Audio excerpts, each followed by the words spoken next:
O Zona Multicor está no ar e hoje a gente recebe em nosso estúdio Maria Clara Araújo para falar sobre transfeminismo. Seja muito bem-vinda aos nossos estúdios, Maria Clara. Obrigada, gente. Estou muito feliz com o convite. Obrigada por me receber tão bem. Chiquérrima. Então, Maria Clara, para começar, como surgiu o transfeminismo? Então, eu acho que o transfeminismo ele surge de urgência por parte de pessoas trans e travestis de falar na primeira pessoa, né? Eu acho que o transfeminismo ele vai por um caminho de criar uma agenda política, ele se dá numa teoria e prática. E eu acho que quando o transfeminismo surge, é muito pela necessidade de constituir uma crítica de gênero às violências que pessoas trans e travestis são submetidas historicamente, né? A gente, por exemplo, esse ano está finalmente saindo do CID, que é o Código Internacional de Doenças, e a luta pela despatologização das identidades trans era uma pauta do transfeminismo, né? É uma pauta transfeminista, e a gente consegue visualizar o quanto as nossas teorizações e nossas práticas têm pautado um processo de humanização e de autonomia para as pessoas trans e travestis do mundo todo. Então, o transfeminismo ele seria uma corrente do movimento feminista? Isso. Então, é impossível que a gente discuta feminismo, né? São feminismos assim como a gente também discute sobre transfeminismos, né? Porque é impossível que a gente coloque o feminismo numa visão uno, sabe? Nós temos nossas especificidades, nós temos nossas questões, né? E o transfeminismo, ele inclusive surge dessa premissa. Eu, por exemplo, bato muito na tecla que é impossível falar sobre transfeminismo sem antes mencionar a contribuição do feminismo negro para as lutas feministas, sabe? O feminismo negro, ele surge de uma necessidade de um questionamento à categoria de mulheridade. As feministas negras estavam na segunda onda colocando, vocês estão discutindo sobre mulher. Mas que mulher é essa que o feminismo está discutindo? Que experiência de mulheridade é essa que está sendo visibilizada? Tem um discurso que é um discurso que talvez a gente coloque como um fundante do feminismo negro, que é a Sojourner Truth, numa convenção em Ohio. E lá naquela convenção estava se discutindo o voto feminino. E os homens brancos, né, que estavam naquela convenção, eles falavam muito sobre a mulher não votar porque a mulher isso, a mulher aquilo, a mulher precisa ser tratada com a condescendência, a mulher não tem capacidade de raciocinar. E a Sojourner fala, olha, vocês estão elencando aqui várias coisas, vários arquétipos em torno da mulheridade, do que é ser mulher. Mas nada disso me cabe, porque o que eu e outras mulheres negras vivenciamos historicamente, também no processo de escravização, é que isso que vocês estão falando sobre o que é ser mulher não cabe à mulher negra. Então, eu não sou mulher e eu acho que mulheres trans e travestis vai muito por esse caminho também. De questionar, que mulher é essa que vocês estão falando? Quando vocês discutem sobre mulheridade, a minha mulheridade está sendo pautada e o transfeminismo, né, os transfeminismos, eles entram muito nessa perspectiva de interseccionalidade, de entender como nossas experiências são plurais e que essas experiências elas precisam ser pautadas para inclusive esboçarmos políticas públicas, né? Então, no Brasil a gente está vivenciando essa vitória, né, com o Supremo Tribunal, do ajuste do pronome. E aí, como é que tem sido, assim, se aliado a essa luta do transfeminismo às políticas públicas? Então, por exemplo, quando eu passo na UFPE em 2015 e não existia uma política de nome social e banheiro por identidade de gênero, e eu escrevo meu manifesto, né, meu manifesto pela igualdade sobre ser travesti ter sido aprovado em uma universidade federal, era colocar que para o meu corpo ter não só uma entrada, mas uma permanência dentro da universidade, o meu nome social e o banheiro por identidade de gênero era imprescindível, né? Eram questões de direitos. E quando a gente está discutindo essa questão do nosso nome, de ser um gênero que é visto e tomado enquanto legítimo na sociedade, a gente está falando também sobre um processo de humanização. E eu acredito muito na discussão de humanização também porque eu sou de pedagogia e tenho me debruçado muito sobre Paulo Freire e os estudos decoloniais.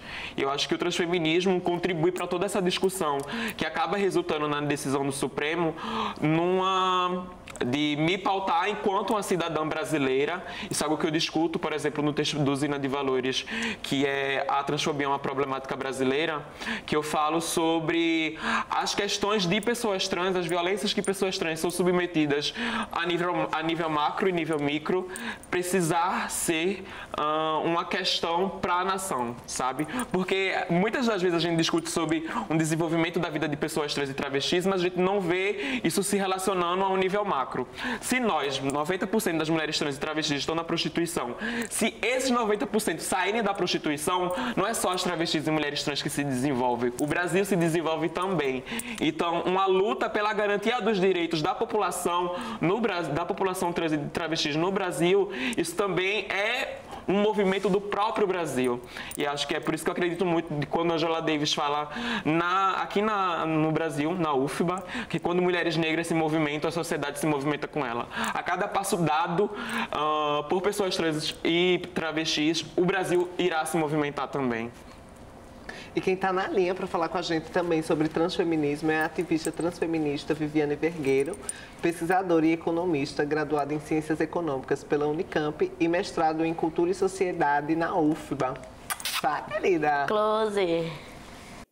Desde a adolescência, assim, né? Algumas inquietações sobre expressão de gênero, sobre gostar do vestuário feminino e tal, já existiam, mas foi só na primeira oportunidade profissional em que eu saí do país, que eu fui para o Canadá, que eu pude explorar mais, né, essas questões sobre identidade de gênero, expressão de gênero, né, até o ponto em que, quando eu decidi voltar para cá, para o Brasil, né, já vim um pouco com a decisão de me abrir enquanto mulher trans. Isso foi em 2011, há 7 anos. E em 2012 pude vir a Salvador, né, para um curso sobre teoria queer, estudos queer. Nesse momento, assim, que eu decidi também me mudar para cá, iniciar uma trajetória acadêmica, por assim dizer, né? Uma proposta de pensar academicamente questões trans, algo que eu já tinha estudado há alguns anos, mas onde eu percebi que era uma forma também de poder, né, não só contribuir, mas também de uma forma de poder existir enquanto mulher trans na academia ou em qualquer lugar, né? Era um espaço que valorizava essa experiência, né? E nisso foi o processo de entrar no mestrado aqui na Federal da Bahia, né, no pós-cultura, e seguindo aí nessas reflexões, né, contribuindo para o site Transfeminismo, logo assim, 2011, 12, por aí, né? E atualmente no doutorado em estudos de gênero, aqui na Federal da Bahia, mas em outra instituição que é o NEIM, né, o Núcleo de Estudos Interdisciplinares sobre Mulheres, Gêneros e Feminismos.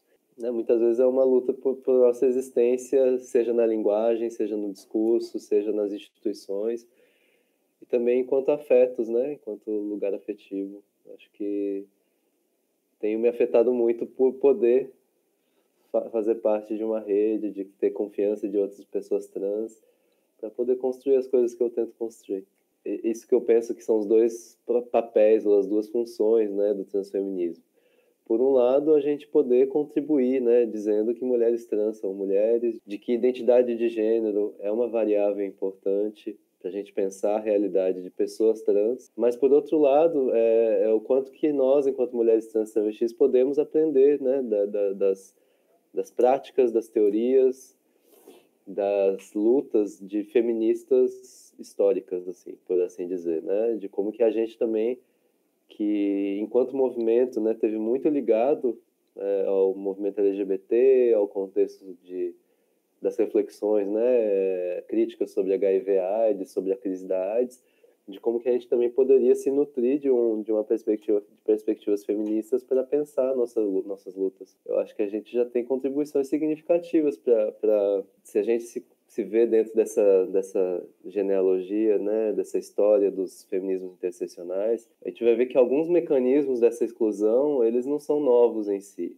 Quando os feminismos negros e lésbicos trazem a crítica, né, da branquitude ser hegemônica, da heterossexualidade ser hegemônica dentro dos movimentos, não só que as pessoas sejam heterossexuais e brancas, mas que também a perspectiva de pensamento ela é branco-centrada e heterocentrada. A exclusão de mulheres trans em espaços feministas dialoga com essa história. São formas de hierarquia dentro de um movimento, de um dado movimento, né, do movimento feminista, no caso. ela não é algo novo e não é algo isolado só em relação à transgeneridade. Dialoga com as exclusões racistas, dialoga com as exclusões heterossexistas. Que mulheres trans podem ser respeitáveis dentro do campo feminista? Algumas mulheres trans que sejam mais passáveis, que estejam mais próximas da branquitude, que estejam mais próximas da retórica acadêmica, por exemplo, elas podem estar no horizonte podem ser mais respeitáveis até dentro de espaços feministas que, em relação a outras experiências trans, sejam extremamente violentos. Essa reflexão sobre o feminismo radical ser trans excludente em si, se a gente toma uma lente interseccional para analisar, a gente vai ver essa conexão entre as formas de exclusão várias, né? Inclusive, né, aí pensando internamente, as pessoas que têm pensado o transfeminismo. Eu acho que aí é uma contribuição que, entre outras pessoas, a Maria Clara faz, né, muito bem, né? Da gente, dentro das nossas teorizações e práticas transfeministas, a gente também não centralizar nas experiências de mulheres trans, travestis brancas, de classe média, com formação acadêmica, etc. Que, enfim, é uma autocrítica, né, até por eu estar em vários desses lugares de branquitude, de classe média, etc. Menina, a Viviane fechando, não deixando de contribuir, né, com o Sim. debate lá da Bahia. Ai, Viviane é uma grande inspiração minha. Fiquei muito feliz pela oportunidade de indicar ela também para participar do programa, porque ela é uma ativista transfeminista, ela é uma mulher trans que tem pautado nesse lugar de mulheres trans e travestis contribuírem intelectualmente, porque eu acredito que dentro da universidade a gente discute muito sobre acesso e permanência, mas deixa um pouco de lado essa questão da nossa produção intelectual. Será que nossa produção intelectual tem sido vista enquanto uma produção legítima de conhecimento? E eu acho que é muito importante, fazendo parte desse processo de autonomia, de empoderamento, de criação de agência, a gente também pautar a produção de saber por parte de travestis e mulheres trans, né?